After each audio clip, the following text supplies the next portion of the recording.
உப்பு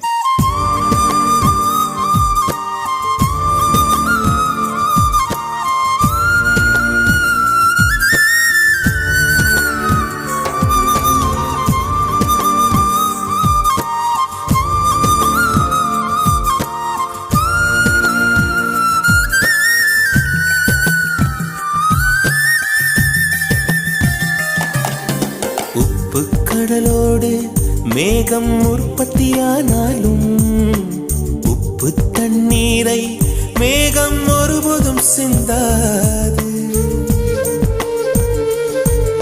மலையில் விழுந்தாலும் சூரியன் மரித்து போவதில்லை.